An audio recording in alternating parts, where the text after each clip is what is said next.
ప్రియమైన దేవుని పిల్లలందరికీ మన ప్రభు అయిన యేసుక్రీస్తు వారి నామంలో నా శుభాభివందనాలు తెలియజేస్తున్నాను. దేవుని పిల్లలరా, మరి చక్కగా మీరు నేర్చుకుంటున్న బైబిల్ తరగతులను బట్టి తమ్ముడు శాంతి స్వరూప్ ద్వారా సమాచారం విని సంతోషిస్తున్నాను. మరి యవ్వన కాలంలో దేవుడి జ్ఞానాన్ని నేర్చుకోవాలన్న మీ ఆశ, మరి చిన్నపిల్లల ఎందు కూడా ఇప్పటి నుంచే బైబిల్లో లోతైన సంగతులు నేర్చుకోవాలని మీరు పడుతున్న తపనను బట్టి మీ అందరిని బట్టి సంతోషిస్తున్నాను, ఆనందిస్తున్నాను. ముఖ్యంగా మరి ఈరోజు పరిస్థితులు బాగుంటే మిమ్మల్ని ప్రత్యక్షంగా కలుసుకుని దేవుడి మాటలు చెప్పాలి. కానీ కొన్ని కారణాల వలన మరి వీడియో రూపంలో కొన్ని మాటలు మీకు అందించడానికి మీ ముందుకు వచ్చాను.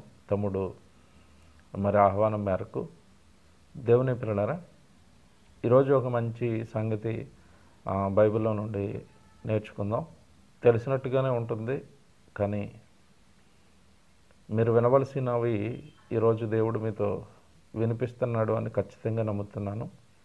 ఎందుకంటే ఒకనాడు మీలాంటి యవ్వనంలోనే నేను ఉండి దేవుడి మాటలు నేర్చుకున్న తొలినాళ్ళల్లో మరి నేను చేసిన కొన్ని పొరపాట్లు యవ్వన పిల్లలుగా, తమ్ముళ్ళుగా, చెల్లెలుగా మరి మీరు చేయకూడదన్న ఉద్దేశంతో మాత్రమే ఈ పాఠం చెప్తున్నాను. దీనిని మీరు చాలా జాగ్రత్తగా వినాలి, ఆలోచించాలి. 100% మీరు ఆచరిస్తేనే భవిష్యత్తులో దేవుడి సేవ మీ ద్వారా ఘనంగా జరుగుతుంది.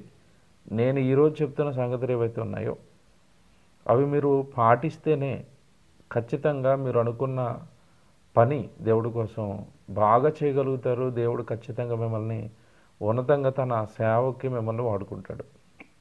ఓకే, ఈరోజు మన పాఠం ఏంటంటే, నీవు నిజముగా దేవునిని ఎరిగావా? ఇది అంశము. నీవు నిజముగా దేవుణ్ణి ఎరిగావా? దేవుని పిల్లలారా, ఈరోజు మనం ఈ అనంత విశ్వంలో ఎక్కడో నలుసు లాంటి ఈ భూమి, ఆ భూమి మీద మన జీవితాలు, ఈ అనంత విశ్వాలకు ఆవల మన పరలోకపు తండ్రి, ఆయన ఆశలు ఆశయాలు నెరవేర్చడానికి ఆయనకి మనం చాలా దూరంగా ఈ లోకంలో ఉన్నాం. కనుక తండ్రి మనల్ని ప్రేమించి మన వైపు ప్రతి క్షణం చూస్తున్నాడు. మనం మరణించేంత వరకు దేవుడు మనల్ని ప్రేమిస్తూ ఉంటాడు, ఆదరిస్తూ ఉంటాడు. మనం మారాలి అని భూమి మీద కోరుకుంటూనే ఉంటాడు. నిజంగా ఆయన ప్రేమకు అంతము లేదు అని మీకు తెలుసు. ఆయన ప్రేమ శాశ్వతమైనది. కనుక అంత గొప్ప తండ్రిని మనం కలుగున్నాం. నిజంగా ఈరోజు ఆయన ప్రేమను ప్రత్యక్షంగా అనుభవిస్తున్నాం, రుచి చూస్తున్న మాకైతే మరింతగా పరలోకపు తండ్రి కోసం బ్రతకాలని ఆశ నానాటికి పెరుగుతుంది. దేవుని పిల్లలారా, నిజంగా నువ్వు దేవుడిని ఎరిగావా అంటే ఈ పాఠం ఎందుకు చెప్పవలసిన అవసరం వస్తుంది అంటే, ఈరోజు చాలామంది దేవుణ్ణి మేము నమ్మాము అంటున్నారు. మరికొంతమంది దేవుణ్ణి మేము నమ్మాము, సత్యవాక్యం మాకు తెలుసు, మేము దేవుడు పని చేస్తాము అని ముందుకు వచ్చారు. వెరీ గుడ్, మరీ సంతోషం. అయితే ఇక్కడ దేవుణ్ణి ఎరగటం అనగా మనం దేవుడిని ఎరగం. మనం దేవుణ్ణి నమ్మాము అని చెప్తున్నాం, కానీ నిజంగా దేవుడు తనను నమ్మిన వారందరినీ కూడా తాను నమ్ముతాడా? దేవుడు నమ్ముతాడా? దేవుడు నిజంగా మనం నమ్మాము అని దేవుడు మన భక్తిని గుర్తిస్తాడా? నిజంగా మనం దేవుడిని నమ్మామా? దేవుడిని నమ్మిన వాళ్ళందరినీ కూడా దేవుడు తన వారిగా ఎంచుకుంటున్నాడా? ఏవైనా నమ్మిన వాళ్ళలో కూడా లోపాలు దేవుడు బైబిల్లో చూపిస్తున్నాడా అని మనం ఆలోచిస్తే, ఎక్కువగానండి ఎవరైతే మనవారు అని అనుకుంటామో ఆ మనవారు అని అనుకున్న వాళ్ళు ఏదైనా తప్పు చేస్తుంటే చెబుతాం. ఏదైనా తప్పుడు మార్గంలోకి వాళ్ళు వెళ్తున్నప్పుడు అదేంటో నువ్వు అలా వెళ్ళిపోతున్నావు అని ఎన్నో జాగ్రత్తలు మనం చెప్తాం. ఎందుకంటే మనవారు కదా, ఆ ప్రేమ ఆప్యాయత మన మీద, వాళ్ళ మీద మనకు ఉంటుంది. అలాగే మన మీద అంటే నమ్మిన వారి మీద మన పరలోకపు తండ్రికి కూడా ఇలాంటి ఆశయం ఉంది.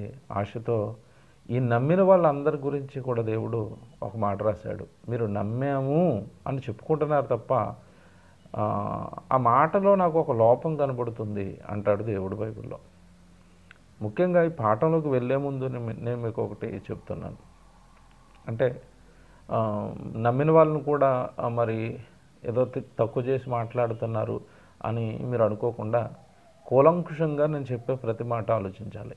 అందుకే చెప్పాను, నమ్మిన వాళ్ళలో కూడా లోపాలు ఉన్నప్పుడు దేవుడు ఎత్తి చూపుతాడు. తనను నమ్మటం ఎలాగో తాను నేర్పిస్తాడు. అది దేవుడు అంటే.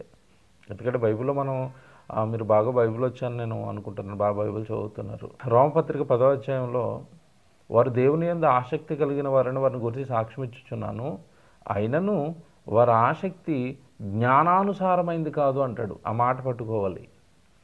వాళ్ళ ఆసక్తి జ్ఞానానుసారమైంది కాదు. అదేంటి, దేవుడి యందు ఆసక్తి ఉంటే సరిపోదంటే సరిపోదు.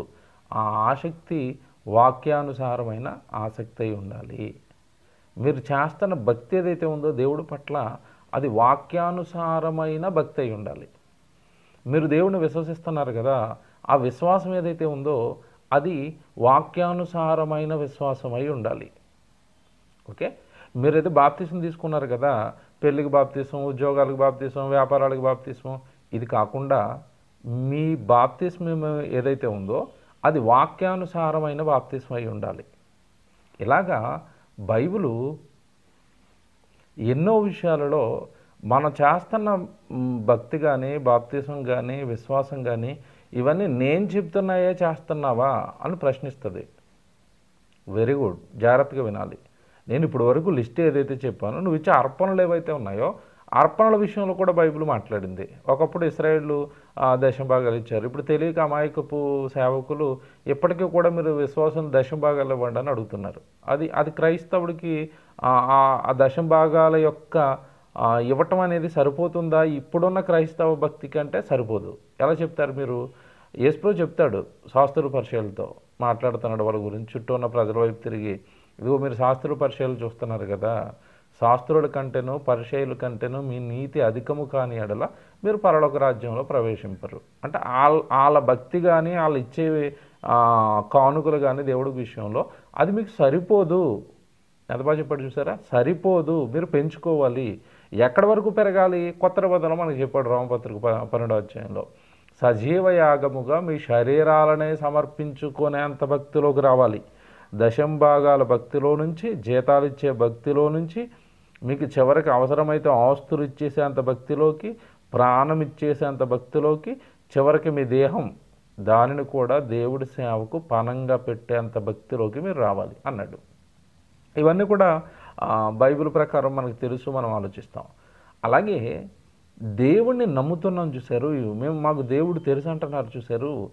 ఈ విషయంలో కూడా దేవుడు నిజంగానండి కొన్ని జాగ్రత్తలు చెప్పాడు. నేను నమ్మేశాం అంటే కుదరదు. ఎలా నమ్మాలి? నమ్మిన ఎవరు దేవుణ్ణి నమ్మారు అని దేవుడు కన్సిడర్ చేస్తున్నారు అని మనం ఆలోచిస్తే, ఒకసారి బైబిల్లోకి వెళ్ళి ఒక వచనం చదువుదాం. మీకు తెలిసింది మరి ఈ వచనం దగ్గరే మన పాఠం ఈరోజు అంతా ఉంటుంది. ఒకసారి తీతుకు రాసిన పత్రిక, దయచేసి అందరూ రాసుకోండి జాగ్రత్తగా. తీతుకు రాసిన పత్రిక 1వ అధ్యాయంలో పౌలు గారు తీతు తన కుమారుడుకు ఉత్తరం రాస్తున్నాడు. రాస్తూ 1వ అధ్యాయము 16వ వచనంలో కొంచెం జాగ్రత్తగా విందాం. తీతుకు రాసిన పత్రిక 1వ అధ్యాయము 16వ వచనం చూద్దాం. ఏమనుంది ఇక్కడ? దేవుణ్ణి ఎరుగుదమని వారు చెప్పుకొందురు. ఏం చెప్పుకుంటున్నారంట? దేవుడిని ఎరుగుదము అంటే దేవుడు మాకు తెలుసు. చూసారా? దేవుడు మాకు తెలుసు, దేవుణ్ణి ఎరుగుదుము. ఓకే, ఇప్పుడు మిమ్మల్ని అడిగినా మీరు అదే చెప్తారు. నేను ప్రత్యక్షంగా లేను, ఉంటే చాలా బాగుండేది పాఠం. ఇప్పుడు నేను ప్రత్యక్షంగా ఉంటే మీతో ఏం చేయించేవాడిని అంటే, మీకు దేవుడు తెలుసా, మీరు దేవుడిని ఎరిగారా, చేయలేపండి అంటే ఖచ్చితంగా నాకు తెలిసి 100కి 100% అక్కడ ఉన్న వాళ్ళంతా కూడా ఎలా చేయలేపుతారు, మేము దేవుడిని ఎరిగామండి. ఎరిగారా? తెలుసా మీకు దేవుడు తెలుసా? ఇక్కడ జాగ్రత్తగా చూడండి. వారు దేవుడిని ఎరుగుదమని చెప్పుకొందురు. చెప్పేసుకుంటున్నారంట, మేము దేవుడు నమ్మేశాం, దేవుడు మాకు తెలుసు, దేవుడు మాకు అర్థమైపోయాడు, దేవుడు మాకు తెలిసిపోయాడు, దేవుడు మాకు తెలిసిపోయాడు వారు చెప్పుకుందరు. చూసారా అక్కడ ఎలా రాస్తున్నాడో, వారు చూసారా, అదే దేవుణ్ణి ఎరుగుదామని వారు చెప్పుకుందురు. వారు వారు మరి దేవుడు చెప్పడా? వాళ్ళు చెప్పుకుంటున్నారంట. మరి దేవుడు ఇక్కడే ఉందండి విషయం. దేవుణ్ణి ఎరుగుదామని వారు చెప్పుకుందురు. అసహ్యులను, వెంటనే ఏ పదం వచ్చింది చూడండి, దేవుడిని ఎరుగామని చెప్పుకుంటున్న వాళ్ళు అసహ్యులా? ఇదేంటిది? ఇది విచిత్రంగా వింతగా ఏమంటే మీకు ఒక రకంగా కొత్తగా ఉంటుంది వెంటనే వచ్చిన అక్కడ పదం. ఇలా చెప్పుకునేవారు నాకు అసహ్యులు. అదేంటది? దేవుడిని ఎరుగామని చెప్పుకునే వాళ్ళు అసహ్యులా? మేము దేవుడిని నమ్మేశామని చెప్పుకునే వాళ్ళు అందరూ కూడా దేవుడికి అసహ్యులా? అసహ్యులే. ఎలాగో చెప్తాను, అందరూ కాదు సుమా, ఎలాగో చెప్తాను. ఏ పని చేసేవారిని ఆయన అసహ్యులు అంటున్నాడో మీరు కొంచెం జాగ్రత్తగా వినాలి. వారు దేవుణ్ణి ఎరుగదమని చెప్పుకుందరు, కానీ అంటే ఏదో విషయం ఉందని అర్థం. ఈ చెప్పుకుంటున్న వాళ్ళందరూ మాకు దేవుడు తెలుసు, మేము దేవుడు ఎరిగాము, మేము దేవుడిని నమ్మాము, మేము బాప్తిస్మాలు తీసుకున్నాము, ఇంకొక ఎత్తు మిమ్మల్ని పైకి తీసుకెళ్తాను. మేము దేవుడి పని చేస్తున్నాము, మేము దేవుడి సేవ చేస్తున్నాము, వీళ్ళు కూడా దేవుడికి అసహ్యులే ఒక రకంగా. అందరూ కాదు, జాగ్రత్తగా వినాలి మళ్ళీ, అందరూ కాదు. చేసేవాళ్ళు అందరి గురించి రాయటం లేదా మాట అక్కడ. ఎవరి గురించి చెప్తున్నాడు కింద చూద్దాం. వారు అసహ్యులను. తర్వాత చూడండి ఎంత అసహ్యం అనేసరికి ఏం పదం ఉండదు, చిన్న పదమా? అసహ్యం అనేసరికి మన మొహం మీద ఎవడైనా వచ్చేవరైనా ఒకటే నాకు అసహ్యం రా అంటే అసలు మనసు ఎలా ఉంటుంది చెప్పండి? అంత పెద్ద మాట ఎవరి విషయంలో దేవుడు ప్రయోగిస్తున్నాడంటే అక్కడ మేము నమ్మేమని చెప్పుకునే వారి విషయంలోనే ప్రయోగించాడు. అది జాగ్రత్త. మేము దేవుణ్ణి ఎరుగుదుము అని చెప్పుకునే వారి విషయంలోనే ఆ మాట ప్రయోగించాడు. మీరు అసహ్యం నాకు. అసహ్యులను అవిధేయులను, చూసారా, అసహ్యులను అవిధేయులను ప్రతి సత్కార్యము విషయము భ్రష్టులునయుండి తమ క్రియల వలన ఆయనను ఎరగమన్నట్టున్నారు. ఇది విషయం. నోరేమో దేవుని నమ్మాము అని చెప్తుంది, కానీ ప్రతి సత్కార్యం నీ కళ్ళ ముందు చాలా దేవుడి పనులు జరుగుతున్నాయి కదా, ఆ ప్రతి సత్కార్యం విషయంలో భ్రష్టులు. అంటే అన్ని దేవుడి పనులకు రారు. బాగా వినాలి.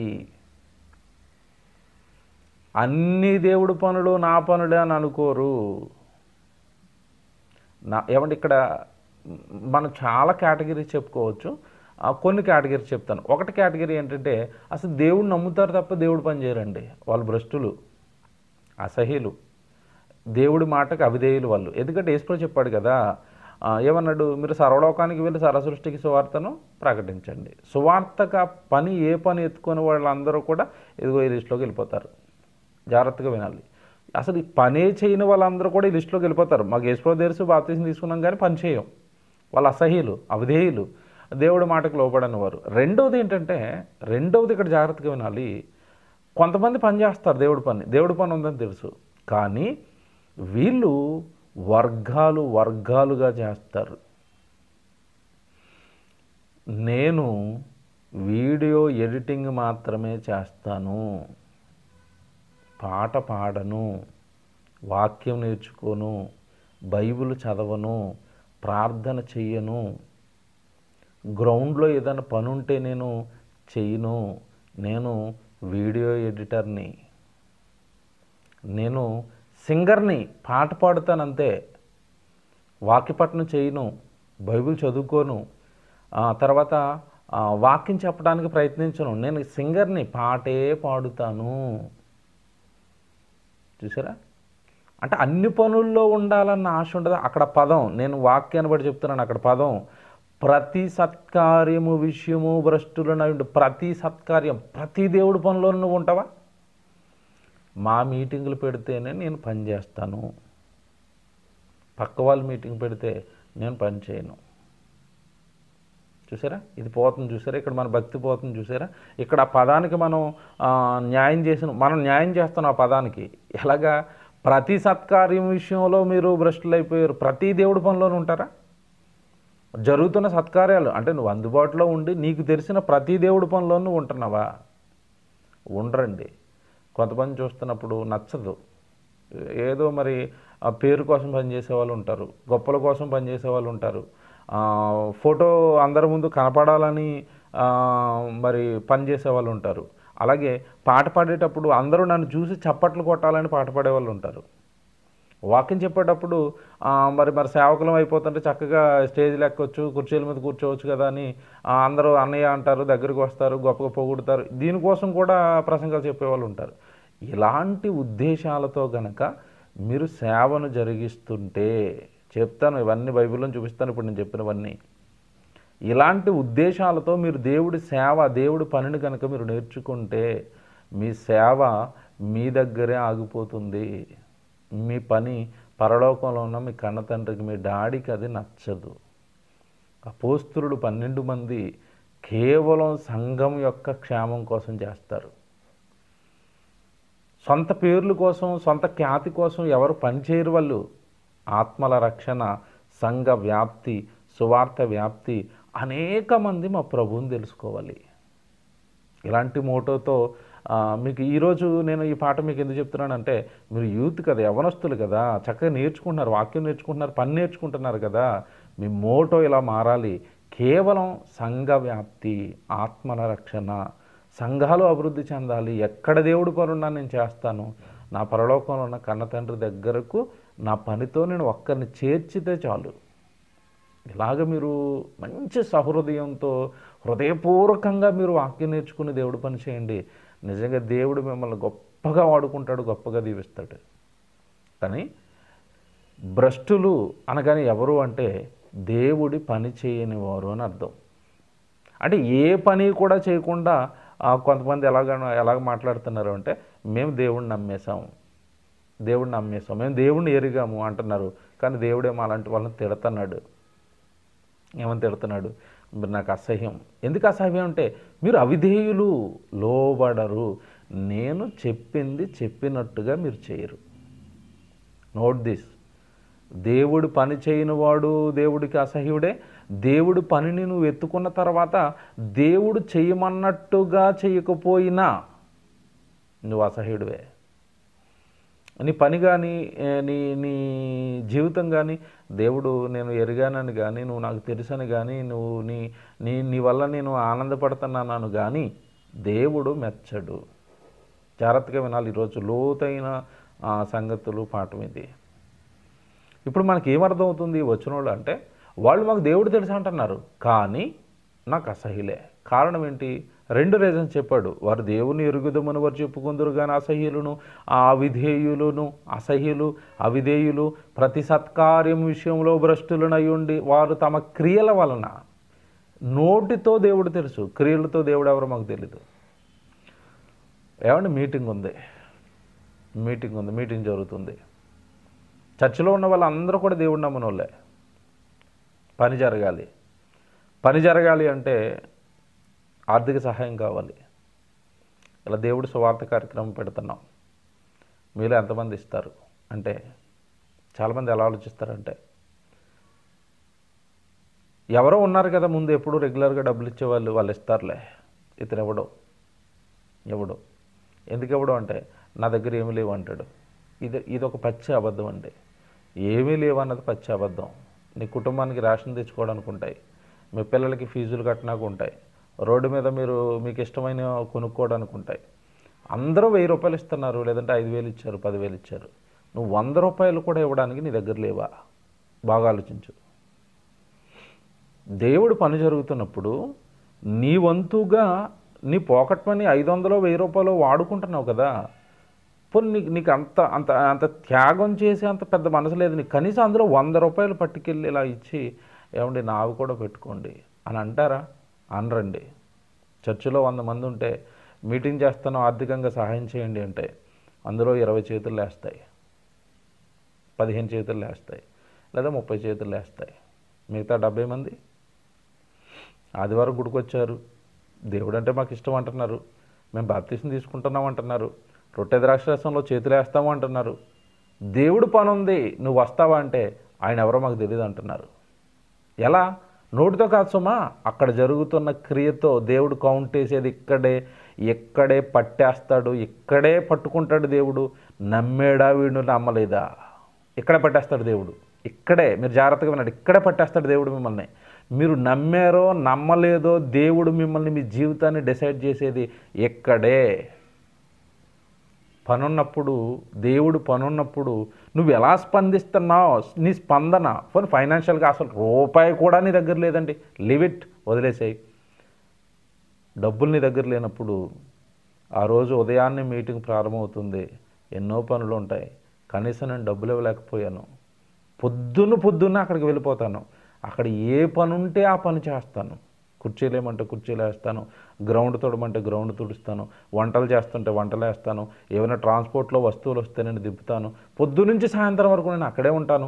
ఆ మీటింగ్ అంతా అయిపోయి ప్రజలందరూ వెళ్ళిపోయేంత వరకు నేను అక్కడ ఉండి ఆ పని అంతా చక్కబడిపోయిన తర్వాత ఇంటికి వస్తాను. జాగ్రత్తగా వినాలి ఇది, ఆ పనంతా చక్కబడిన తర్వాత ఇంటికి వస్తాను. ఈ మనసు వచ్చిందా?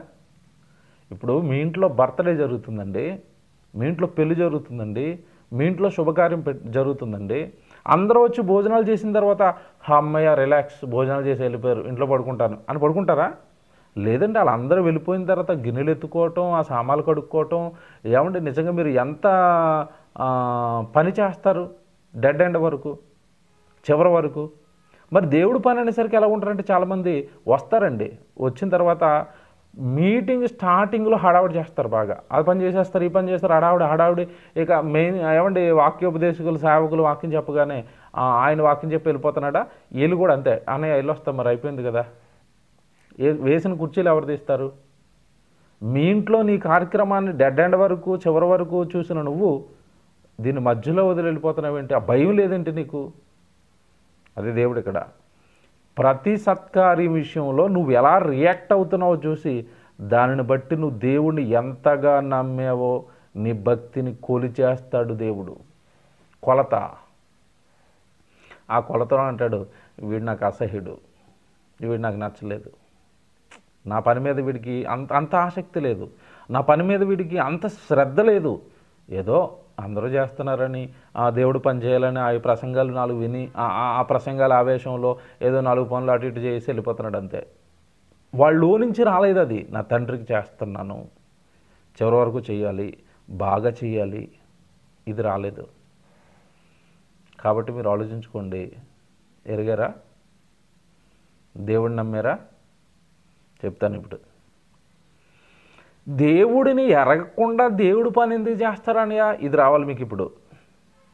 ఏమండి, వాటి వండర్ఫుల్ బైబిల్ అండి, బైబిల్ దేవుడు నిజంగా దీనిని రాయించిన విధానం, మన చేతుల్లో పెట్టిన విధానం సూపర్ అండి. తండ్రికి హ్యాట్స్ ఆఫ్, ఎన్నిసార్లు చెప్పుకున్నా తక్కువే.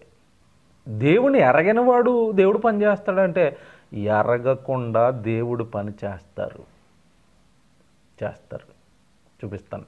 సమూయేలు మొదటి గ్రంథం, బైబిల్ చూడండి, సమూయేలు మొదటి గ్రంథం. ఏమండి, ఏలీ మీకు తెలుసండి, సమూయేలును పెంచాడు చక్కగా. మరి ఆ రోజు యాజకుడు చాలా సేవ చేశాడండి, మంచివాడు ఏలీ, చాలా మంచివాడు. అయితే ఈ ఏలీకి కుమారులు ఉంటారు ఇద్దరు, వాళ్ళ పేర్లు హోఫ్నీ, ఫినెహాసు, ఇవి వాళ్ళిద్దరు పేర్లు. వీళ్ళిద్దరూ కూడానండి ఏలీ తర్వాత యాజక ధర్మాన్ని చేస్తున్నారు, అంటే యాజకత్వం చేస్తున్నారు, దేవుడి సేవ చేస్తున్నారు. Very good. ఇది మీరు వింటున్నప్పుడు అవునండి, తండ్రి అంత గొప్పవాడైనప్పుడు ఆటోమేటిక్గా పిల్లలు కూడా ఆ సేవలోకి వస్తారు కదా, యాజకత్వంలోకి వస్తారు కదా. వచ్చారు. ఎలా వచ్చారో తెలుసా?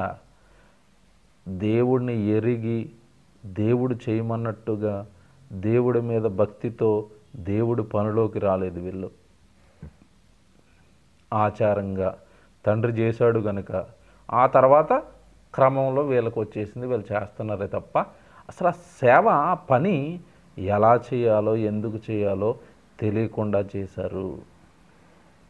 చూద్దాం.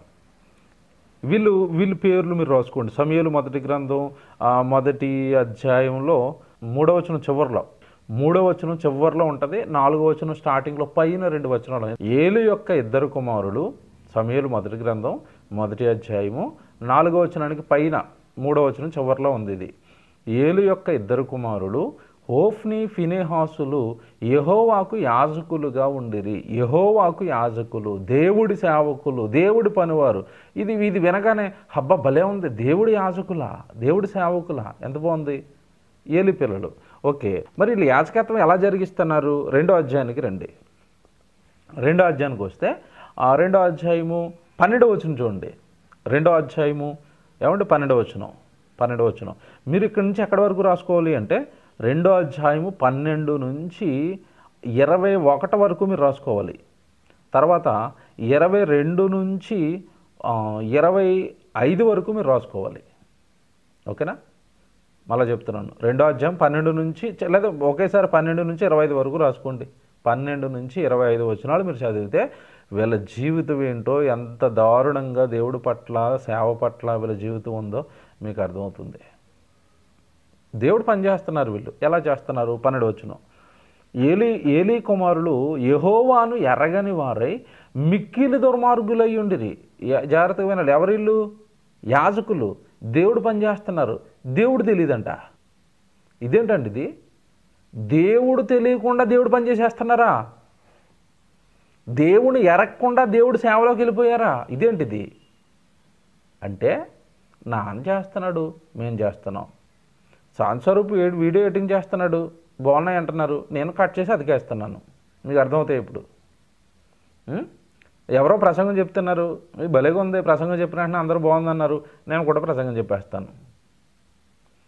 ఎవరో పాట పాడుతున్నారు, ఆ పాట పాడిన వెంటనే బాగుందని క్లాప్స్ కొట్టారు, నేను పాట పాడుతున్నాను, నాకు కూడా క్లాప్స్ కొట్టి పాట పాడేస్తున్నాను. తెలియకుండా చేస్తున్నారా? తెలియకుండా దేవుడు పని చేస్తున్నారా? Not accepted. మీకు తెలుసుకోవాలి. పాట నా గాత్రంతో నాకు ఈ గొంతు ఇచ్చాడు కదా, నా తండ్రిని మహిమపరచడానికి, నా గొంతును నా తండ్రి కోసం వాడడానికి నేను పాడాలి. నేను పాడితే మా నాన్న, అబ్బా నా కూతురు పాడింది, నా కొడుకు పాడాడు అని నా పాటను బట్టి మా నాన్న హ్యాపీగా ఉండాలి. డాడీ మీకోసం పాట పాడుతున్నాను, డాడీ మీకోసం ప్రసంగం చెప్తున్నాను, డాడీ మీకోసం ఒక మంచి వీడియో చేస్తున్నాను, అందులో స్పీకర్ ఎవరు నాకు అనవసరం, ఆయన నోట్లోంచి వచ్చే మీ మాటలు నాకు బాగున్నాయి, అవి నేను బాగా వీడియో ఎడిటింగ్ చేసి మీ మాట, మీ బైబిల్లో ఉన్న మీ మాటను భలే చెప్పాడు ఆయన, నేను దాన్ని సమాజంలోకి పట్టుకెళ్తాను. నాన్న కోసం, మీ నాన్న కోసం చేస్తున్నారా? పరలోకంలో ఉన్న కన్న తండ్రికి మహిమ తేడానికి మీరు మీ అవయవాలు వాడతారా? మీ గొంతు వాడతారా? ఇదండి సూపర్. తెలుసుకొని చేయటం ఇవి. తెలుసుకోవాలి. పాట ఎందుకు పాడాలి? నా గాత్రం నా తండ్రికి ఉపయోగపడాలి, ఆ వచ్చిన ఆ మాటలు బట్టి నా తండ్రి మహిమపరచబడాలి, మా డాడీ హ్యాపీగా ఉండాలి. ఆ పాట వల్ల మారుతారా అంటే, నీ గాత్రము నీ మనసు నచ్చితే నీ పాట వల్ల మనిషి మారేటట్టుగా దేవుడు చేస్తాడు. దాంతో నీకు సంబంధం లేదు, మళ్ళీ నీకు సంబంధం లేదు. అది నీ పన్ను చెయ్యంతే. దానివల్ల ఎవరు మార్చబడతారు, ఎవరికి ఏది జరుగుతుందో అదంతా ఇంకా ఆయన పని. అది మీకు ఇప్పుడు పెద్ద సబ్జెక్ట్. అది ఆ బోల్డ్ చైన్ ఉంది అది. సుమారు 2 గంటలు శాంతికి చెప్పాను, మీరు వినండి చెప్తాడు. నువ్వు పని చేయంతే. వీడియో ఎడిటింగ్ చేసి వదిలేసేయ్.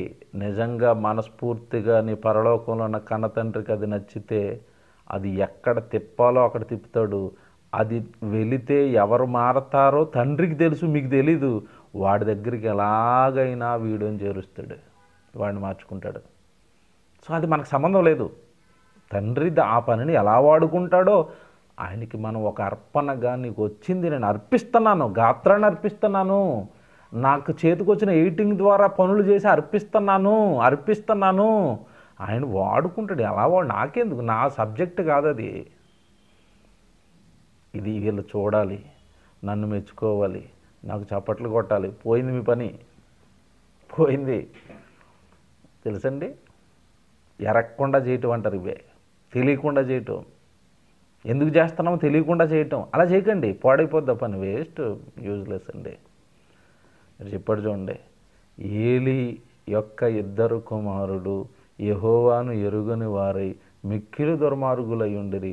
మరి పని మాత్రం చేస్తారు, యాజకత్వం చేసేస్తారు, బలులు అర్పించేస్తారు, పూజలు చేసేస్తారు. తిట్టిది తెలియకుండా చేశారా వీళ్ళు? తెలియకుండానే. మీరు ఇంత చదువుకోవాలి కిందకెళ్ళేసరికి. వాళ్ళు బలులు అర్పించడానికి ఒక విధానం పెట్టాడు దేవుడు, మీకు తెలుసు కదండి. ఆ బలులు, ఆ విధానం కూడా ఎలా అర్పించాలో కూడా తెలియకుండా ఇష్టం వచ్చినట్టుగా బలులు ఇచ్చేసేవారు ఆ రోజు. ఇష్టం అండి, వాళ్ళ ఇష్టం. వాళ్ళు ఎలాగంటే అలాగా, వాళ్ళు ఎలాగా చేయమంటే అలాగా, ఏమంటే అలాగ బలులు ఇచ్చుకుంటూ వెళ్ళిపోయారు. బలులకు ఒక క్రమం ఉంది, ఏమంటే ఆ క్రమాన్ని వీళ్ళు పాటించరండి, పాటించరు. దేవుడు చేయమన్నట్టుగా చేయరు, వాళ్ళ ఇష్ట ప్రకారం చేసేసారు. మీరు ఆ కింద చదువుకుంటూ వస్తే ఒక వచనం చదివిస్తాను, 17వ వచనం. అందువలన జనులు యెహోవాకు నైవేద్యం చేయుట యందు అసహ్యపడుటకు ఆ యవ్వనులు కారణమైరు గనుక వారి పాపము యెహోవా సన్నిధిని బహు గొప్పదాయను. పని చేస్తున్నారు కానీ క్రమంగా దేవుడు చెప్పినట్టుగా చేయటం లేదండి. వాళ్ళకి ఇష్టం వచ్చినట్టుగా చేస్తున్నారు. దానివలన పని పాడైపోవటమే కాకుండా ఆ పని పాపాన్ని కలిగిస్తుందంట. పరలోకంలో ఉన్న కన్నతండ్రికి కోపాన్ని రగులుస్తుంది. ఆ మందిరపు సేవ చేయడానికి వచ్చిన ఏమండి స్త్రీలతో వ్యభిచారం చేస్తారు వీళ్ళు. మీరు కిందకి 22 నుంచి చదువుకుంటే అదే ఉంటుంది. ఆ మందిరం సేవ చేయడానికి ఆడపిల్లలు వస్తే ఆ వచ్చిన ఆడపిల్లలతో వ్యభిచారం చేయటం తప్పు కదండి. ప్రజలు దేవుడి మీద భక్తితో దేవుడి దగ్గరకు వస్తుంటే వాళ్ళని పాడు చేయటం నిజంగానండి. మరి ఈ తప్పులండి మన జీవితం ఎప్పుడు చేయకూడదండి. మన పని వల్ల, మన మాటల వల్ల ఒకడు పనిలోంచి పాడవకూడదు, ఒకడు దేవుడికి దూరం అవ్వకూడదు. అప్పుడు ఆ పని మనం చేస్తున్న పని దేవుడికి ఆత్మను రక్షించడానికి తప్ప, ఏమంటే మన పనిలో లోపం ఉంటే, నేను అదే చెప్తున్నాను, మన పనిలో లోపం ఉంటే ఆ పని రక్షించకపోగా అవతల వాడిని పాడు చేస్తుంది. మీరు మనుషుల మెప్పు కోసం దేవుడు పని చేస్తున్నారు అనుకోండి, అవతలవాడు కొద్ది కాలానికన్నా ఆ విషయం తెలిసిపోద్ది కదా, వీడికి పని, ఈ పిచ్చా, మైక్ పిచ్చా, ప్రసంగాలు పిచ్చా, లేదంటే పబ్లిసిటీ పిచ్చా, లేకపోతే పొగడతలు పిచ్చా, ఇందుకే చేస్తున్నాడు వీడు, చిచ్చి వీడు మంచోడు అనుకున్నాను అని ఆడు దూరం అయిపోయాడు అనుకోండి, ఆ లెక్క మిమ్మల్ని అడుగుతాడు. సరే, అంత డేంజర్ జోన్లో ఉన్నామా? అందుకే చెప్పాను, దేవుడిని ఎరిగి చేస్తున్నామా అన్నీ, దేవుడి కోసం దేవుడు చెప్పినట్టుగా దేవుడిని ఎరిగే మనం చేస్తున్నామా, ఇది ఆలోచించుకోవాలి. మీరు ఎంత చదవండి, తర్వాత మీకు విషయం అర్థమైపోద్ది. కనుక దేవుని పిల్లలుగా మనం ఆలోచించవలసింది ఏంటంటే, దేవుడు భూమి మీద ఉండగానే పరీక్షిస్తాడు. నమ్మేమా? నమ్మి నిజంగానే దేవుడి కోసమే పనిచేస్తున్నామా? దేవుడి ఆశలు తీర్చడానికే, దేవుడు యొక్క కలలను పండించడానికే మనం దేవుడి కోసం బ్రతుకుతున్నామా? బైబిల్లో మీరు ఇశ్రాయేల్లో ఉన్నారండి, 40 సంవత్సరాలు వాళ్ళు ఆ అరణ్యంలో తిరిగారని మనకు తెలుసు. ఏమండి, అరణ్యంలో తిరిగారు. విచిత్రం ఏంటనుకుంటున్నారు, వాళ్ళు ఏదైతే దేశానికి వెళ్ళాలనుకుంటున్నారో, పాలుతేనులు ప్రవహించే దేశం, అది పక్కనే ఉందండి. అది అంతకుముందు కాలేబు యెహోషువని పంపించి మరి చూసుకుని రమ్మన్నాడు కదా, పక్కనే ఉంది. అది పక్కనే ఉన్న దేశం ఎలాగుందో చూసి రమ్మని దేవుడు మోషేకి చెప్తే, మోషే మనుషులను పంపించాడు. వాళ్ళు వెళ్ళారు, చూశారు, వచ్చేసారు. ఆ దేశం మంచిది, అక్కడ ఉన్న ఫలాలు మంచివి అని చెప్పారు. కొంతమంది ఏమంటే మరి చెడు ప్రచారం కూడా చేశారు. అక్కడ ఉన్న జనులు చాలా బలవంతులు, అక్కడ మనం వెళితే చచ్చిపోతాము, వాళ్ళు మనం చంపేస్తారు, ఆ దేశాన్ని మనం స్వతంత్రించుకోవడం మన వల్ల అవదు, మనం మిడతల్లా కనపడతాము, వాళ్ళు చాలా అజానుభావులు, వాళ్ళతో మనం జయించలేము అని మరి మోషేకి చెప్పకుండా వాళ్ళలోనే వాళ్ళే మాట్లాడేసుకుని మనం ఒక నాయకుడిని నిర్ణయించుకుని మనం తిరిగి వచ్చిన ఐగుప్తుకి వెళ్ళిపోదామని ప్లాన్ చేశారు. ఆ జరిగిన గొడవ మీకు తెలియదు కదా, సంఖ్యాకాండంలో ఉంటుంది ఇదంతా. అయితే ఇక్కడ విషయం ఏంటంటే, పక్కనే ఉన్న దేశంలో మరి జనాన్ని అందరినీ పంపించకుండా ఒకేసారి 40 సంవత్సరాల అరణ్యంలో ఎందుకు తిప్పాడు, ఇది ప్రశ్న. పక్కనే ఉన్న పాలుతేళ్లు ప్రవహించే దేశానికి వెంటనే పంపించకుండా అసలు అక్కడక్కడే 40 సంవత్సరాలు అక్కడక్కడే అరణ్యంలోనే అక్కడక్కడే ఎందుకు తిప్పాడు దేవుడు అంటే, బైబిల్లో దీనికి ఒక కారణం ఉంది, చూడాలి. ఏమంటే సంఖ్యాకాండం చూద్దాం త్వరగా. సంఖ్యాకాండం 13వ అధ్యాయము మొదటి వచనం చూద్దాం ఒకసారి. సంఖ్యాకాండం ఏమంటే 13వ అధ్యాయం సంఖ్యాకాండం మొదటి వచనం. యెహోవా మోషేకి ఎలాగ సెలవిచ్చాను, నేను ఇశ్రాయేలును ఇచ్చుచున్న కనాను దేశమును సంచరించి చూచుటకు నీవు మనుషులను పంపుము, పక్కనే ఉంది దేశం, మనుషులు పంపించు అన్నాడు. పంపించాడు. ఎవడు పంపించిన తర్వాత 10 గోత్రంలో నుంచి కొంచెం మంది పంపించాడు. తర్వాత ఏమైంది, మీరు అలా చదువుకుంటూ వచ్చేస్తే, పంపించిన వీళ్ళు వెళ్ళి చూసి వచ్చేసారు. ఒకసారి మీరు అది చూస్తే 16-17 వచనాలు. 16వ వచనం మీరు చూడండి. ఉమ్. దేశంను సంచరించి చూచుటకు మోషే పంపిన మనుషుల పేర్లు ఇవే. వెళ్ళొచ్చేసారు. మోషే నూను కుమారుడైన యోషేయుకు యెహోషువ అని పేరు పెట్టాను. తర్వాత కిందకి వెళ్ళేసరికి మనుషుల పేర్లు చెప్తాడు. 27కి వచ్చేయండి. నీవు మమ్మను పంపిన దేశమునకు వెళ్ళితిమి, అది పాలు తేలు ప్రవహించు దేశమే, దాని పండ్లు ఇవి. అంటే మళ్ళీ అక్కడికి వెళ్ళడం, సంచరించడం, మళ్ళీ తిరిగి పళ్ళట్టుకుని వచ్చేయడం కూడా ఏమంటే జరిగిపోయింది.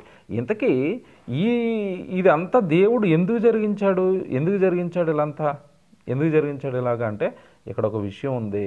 ఆ విషయం ఏంటంటే అసలు వీళ్ళు ఎంతకాలము నా ఆజ్ఞల ప్రకారం భూమి మీద బ్రతుకుతారు. వీళ్ళు ఆ దేశానికి పంపించక మునిపే వీళ్ళ మనసులేంటో నాకు తెలియాలి. 25 మీరు చూస్తే, వారు 40 దినములు ఆ దేశమును సంచరించి చూసి తిరిగి వచ్చిరి. అట్లు వారు వెళ్ళిన పారాను అరణ్యముల కాదేశంలోనున్న మోషే అహరోనుల యొద్దకు ఇశ్రాయేలు సర్వ సమాజం వద్దకు వచ్చి వారికి ఆ సర్వ సమాజము సమాచారం తెలియజెప్పి ఆ దేశపు పండ్లు వారికి చూపించిరి. ఏమంటే అక్కడికి వెళ్ళటం, అక్కడున్న ఇదంతా చూసుకుని రావడం చక్కగా జరిగిపోయింది. కనుక దేవుని పిల్లలుగా మనం ఆలోచించవలసింది ఏంటంటే, ఇతనికి ఎందుకంటే ఇంత నడిపించాడు అంటే, ద్వితీయోపదేశకాండం చూద్దాం. ద్వితీయోపదేశకాండం 8వ అధ్యాయము 2వ వచనం చూడండి. ద్వితీయోపదేశకాండం 8వ అధ్యాయము 2వ వచనం. మరియు నీవు ఆయన ఆజ్ఞలను గైకొందువో లేదో, ఆగాలి ఇక్కడ, జాగ్రత్తగా ఆలోచించాలి. ఇశ్రాయేలుకి టెస్ట్ ఆ రోజు. మరియు నీవు ఆయన ఆజ్ఞలను గైకొందువో లేదో నిన్ను శోధించి నీ హృదయములో ఉన్నది తెలుసుకొనుటకు నిన్ను అనుచు నిమిత్తమును అరణ్యములో ఈ 40 సంవత్సరములు నీ దేవుడైన యెహోవా నిన్ను నడిపించిన మార్గమంతటిని జ్ఞాపకము చేసుకొనుము. ఎంత బాగుంది చూసారా? ఈ 40 సంవత్సరాలు అక్కడక్కడే ఎందుకు తిప్పాడు అంటే, వీళ్ళు నా ఆజ్ఞల ప్రకారం నేను బ్రతకమన్నట్టుగానే బ్రతుకుతారా, నేను చెప్పిందే చేస్తారా? చూసారా? కనుక అలా చేసేంత వరకు దేవుడు వాళ్ళని ఆ అరణ్యంలోనే నడిపించాడు. నీకు నాకు దేవుడు పరలోకం ఇవ్వాలి అంటే నువ్వు ఆయన చెప్పినట్టుగానే చేస్తున్నావా? వాళ్ళు దేవుడు అన్నట్టుగా ప్రయాణంలోనే ఉన్నారు. దేవుడిని ఎరిగినోళ్ళే, దేవుడు జనాంగమే, దేవుడు ఇశ్రాయేలులే. కంటెస్ట్, నేను చెప్పింది చెప్పినట్టుగా చేస్తావా? అలా చేసిన వాడే నన్ను ఎరిగినవాడు, వాడినే నేను పాలు తేనెలు ప్రవహించే దేశానికి నడిపిస్తాను. అందరికీ కాదు సుమా, అందరినీ రానివ్వను. వచ్చారు వాళ్ళు, బయలుదేరింది లక్షల మంది అయితే మీరు చేరుకున్నది ఇద్దరే, మీకు తెలియదు కదా. ఆ బయలుదేరిన వాళ్ళల్లో అక్కడ చేరింది ఇద్దరే. వాళ్ళిద్దరే దేవుడు చెప్పింది చెప్పినట్టుగా పాటించారు, చెప్పింది చెప్పినట్టుగా చేశారు. మరి సర్వసమాజం అంతా కూడా మాకు యెహోవా తెలుసు అని బయలుదేరారు వాళ్ళు, చేరింది ఇద్దరే. ఈరోజు చాలామంది దేవుడిని నమ్మేశారు, దేవుడు మాకు తెలుసు అంటున్నారు. దేవుడు చెప్పింది చెప్పినట్టుగా చేస్తున్నావా? ఆలోచించు. నీకు ఇష్టమైంది దేవుడికి ఇష్టమైన దానిగా నువ్వు ఆలోచించేసుకుని అడ్జస్ట్మెంట్లు అయిపోయి దేవుడు కూడా అడ్జస్ట్మెంట్ అయిపోతాడులే అనే భావనలో నీకు ఇష్టమైనవి ఏమన్నా దేవుడి ఎడలో నువ్వు జరిగించేస్తున్నావా? క్రమం ఉంటుందండి, కొంతమంది పాటించరు. పెద్దలను గౌరవించాలి, సంఘంలో ఉండి దేవుడు పని చేయాలి, దేవుడు పనికి ముందు బైబిల్ బాగా నేర్చుకోవాలి. ఇవేవి పాటించరండి. తిమోతికి పత్రిక రాస్తున్నాడు కదా, నువ్వు చదువుట యందును, హెచ్చరించుట యందును, బోధించుట యందును, నీ ప్రవర్తన ఎంతటి యందును జాగ్రత్తగా ఉండంటాడు. తిమోతి సేవకుడు అప్పటికే. ఆ సేవకుడైన అతన్ని చదువుకో అంటున్నాడు. జాగ్రత్తగా వినాలి. నువ్వు చదువుట యందును అని ఉంటుంది అక్కడ తిమోతికి రాసిన పత్రికలో. ఏమంటే యవనస్తుడు, సేవలో ఉన్న సేవకుడు కూడా చదువుకోవాలా? బైబిల్ అంటే చదువుకోవాలి. చదువుకుని దేవుడు పని చేయి. ఈరోజు నేను ఎడిటింగ్ చేసేస్తాను, పాటలు పాడేస్తాను, వాక్యం చెప్పేస్తాను, రోజు బైబిల్ చదువుతున్నావా? చదవకుండా నువ్వు ఏ పని చేసినా నీకు బుర్రకి మంచి మంచి ఆలోచనలు రావు. బైబిల్ చదవండి, దేవుడు పని చేయండి, బాగా దేవుడు పని చేస్తారు. కనుక దేవుడిని ఎరగని వారు అంటే ఎవరో కదండి. విషయం ఏంటంటే, మీరు ఇక్కడ మత్తయి సువార్త 7వ అధ్యాయం మీరు చదువుతారు. మత్తయి సువార్త 7వ అధ్యాయంలో 15వ వచనంలో మరి అక్కడ కాపర్ల గురించి మాట్లాడతాడు.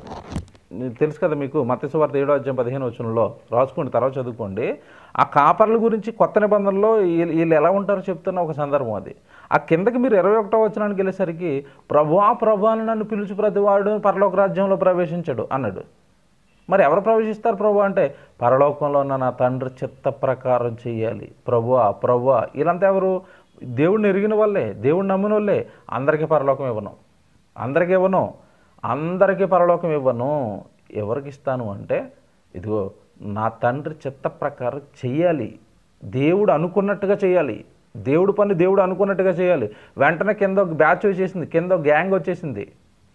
దేవుడు పని చేసిన వాళ్ళే వాళ్ళు. మీరు చదువుకోండి, తర్వాత భలే ఉంటుంది. 22వ వచనం చదివేసరికి ఏమంటే 3 బ్యాచ్లు వచ్చాయి.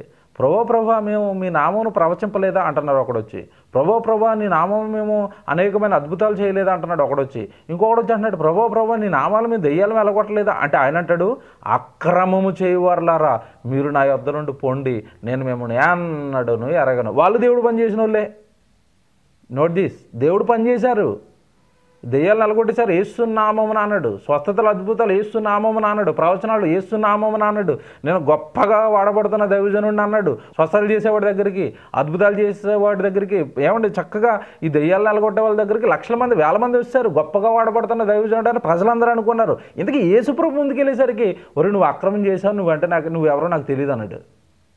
నోట్ దిస్, చూసారా? అంటే క్రమంగా పద్ధతి ప్రకారం దేవుడు అనుకున్నట్టుగా దేవుడు పని చేయకపోతే నువ్వెవరో నాకు తెలియదు అంటాడు. నువ్వు అనుకోవచ్చు నేను దేవుడు తెలుసు, నేను దేవుడు పని చేస్తున్నాను, నేను దేవుడి సేవలో ఉన్నాను. నో, ఆయన అనుకున్న క్రమంలో పద్ధతిలో ఆయన అనుకున్నట్టుగానే పని జరుగుతుందా? ఫిలిప్పి పత్రిక రాసుకోండి 3:16. ఫిలిప్పి పత్రిక 3:16లో లభించిన దానిని బట్టి మనము క్రమముగా నడుచుకుందుము. క్రమం పద్ధతిగా దేవుడు పని చేయండి, క్రమంగా చేయండి. సేవకు క్రమం ఉంది, పనికి క్రమం ఉంది, అన్నిటికీ కూడా దేవుడు బైబిల్లో క్రమాలు చెప్పాడు. ఆ క్రమం ప్రకారం ఒక పద్ధతి ప్రకారం ఈ పని జరగాలి తప్ప మీ ఇష్టం వచ్చినట్టుగా మీరు పని చేసేస్తే, అదిగో చూసారా యేసు ప్రభు ముందు నిలబడి మేము పని చేసాం ప్రభు అంటే, ఎందుకు చేసావు ఆ పని? అది క్రమం కాదు, అక్రమంగా నువ్వు దేవుడు పని చేసావు అన్నాడు. పని చేసిన వాళ్ళే వాళ్ళు చేతులు కట్టుకుని నించున్నారు. ఆ పనికి ఫలం లేకుండా పోయింది, సేవకు ఫలం లేకుండా పోయింది. పైపెచ్చు మీరు అక్రమం చేశారు, తప్పు చేశారు అంటున్నాడు. ఫిలిప్పి 3:16 క్రమంగా చేయండి, దేవుడు అనుకున్నట్టుగా చేయండి, దేవుడి కోసం బాగా చేయండి, బాగా బైబిల్ నేర్చుకోండి. నేను చెప్పిన ఈ మాటలను గుర్తుపెట్టుకోండి.